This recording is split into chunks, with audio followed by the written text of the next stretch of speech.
Alright guys, my wife brought me the part, so I got them in.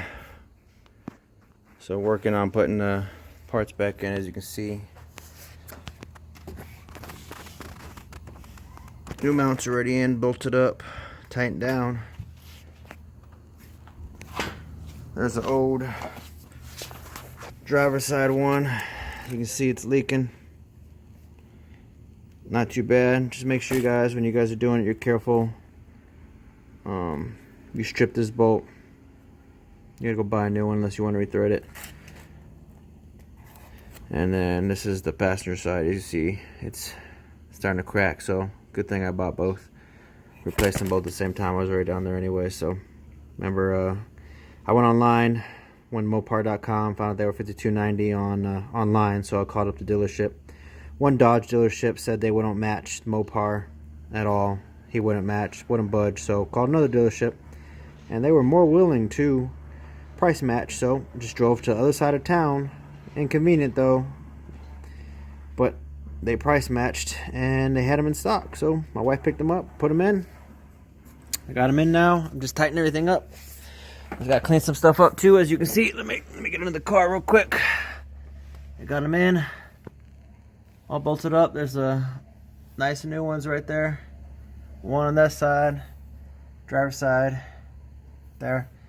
I did do the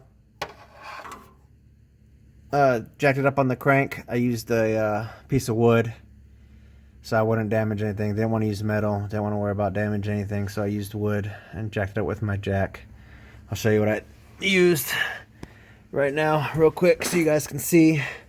But it was fairly easy. Jacked it up, slid it right out, slid the new one in, pushed it inside, threaded the top 50mm bolt so I wouldn't have to worry about stripping that bolt. Same thing on the right side. I slid it in, threaded the 50mm bolt on top, and then slowly lowered the jack down so that I can line these bolts right here up. As you can see, this bolt right here, and the same thing, those two bolts, line them up, and then slowly lower it down a little more, and then start threading the bolts in slowly, and then lowered it all the way down, and then hand threaded them in with my hands so I wouldn't strip them.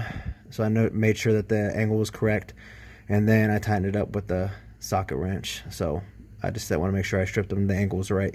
That's why I hand threaded them, because they thread it in all the way down with your hand, and then you can snug them down with your socket wrench. So same thing with the top nut, it threads all the way down with your hand. Hopefully you have the same luck on your vehicle, but on mine I was able to snug them all the way down with my hand tighten, and then I snug them down. But let me back out again. Right now I'm putting the heat shield passenger side. As you can see, I'm about to thread it up. Got the extension, and then I gotta do the driver's side, which is the worst side to do. The heat shield is a pain in the ass. So you can see, look, I got all these cuts on my hand already from just trying to get my hand, wedge my hand in there and just get to that heat shield just on the driver's side. Passenger side is cake. Driver's side is just where they put it is a pain in the butt. But like I said, dealership wanted to charge me $1,300, 5 hours of labor. I've done this in my garage with hand tools and a jack and 2 jack stands. Right now I'm at about an hour and 30 minutes, have them in, bolted up, and about to start putting everything back together and turn the car on. Don't know where they get this 5 hours from with all the specialty tools they have, and these guys work on it day in, day out. And I'm not a master mechanic. I'm just a do it yourself, or I do all this stuff at home. Work on cars for fun. I got my little 72 Monte Carlo I work on all the time for fun. I do my maintenance on my Passats and, you know, help friends out with their cars, but there's no way they should be charging that much money for how easy and how quick I was able to do it with just garage tools.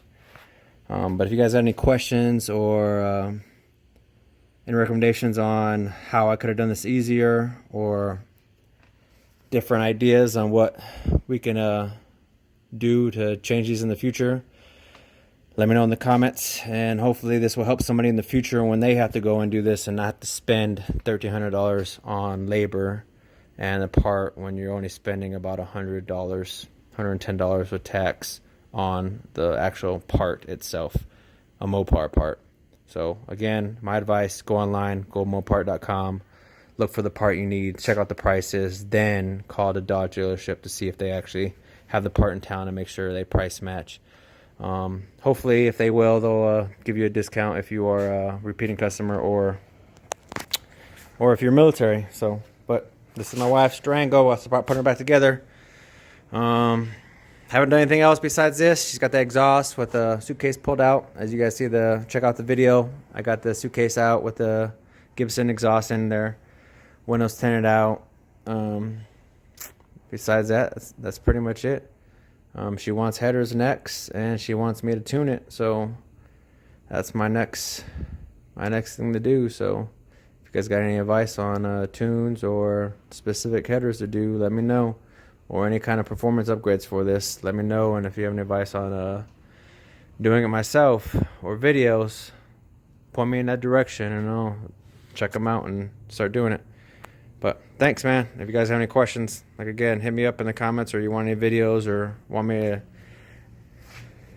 do anything specific or any questions, let me know. Have a good one.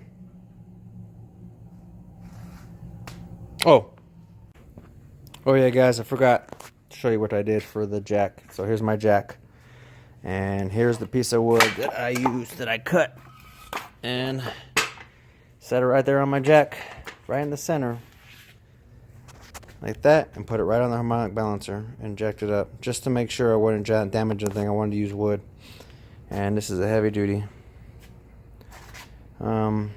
So came out pretty good, nice and slow, took it easy. Again, this is I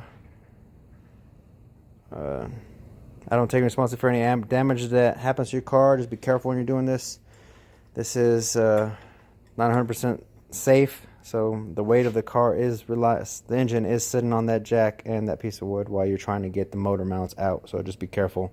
I was really quick, slid the motor mount in, watched the jack, checked the nut, was real fast, got my hands in there, out real quick, just made sure that the jack wasn't slipping or anything. I did put the jack on top of these pieces of wood here so that it would not roll, just in case. I did not want to have to worry about the jack sliding out and then worrying about the engine falling on my hand, so I was taking extra precautions.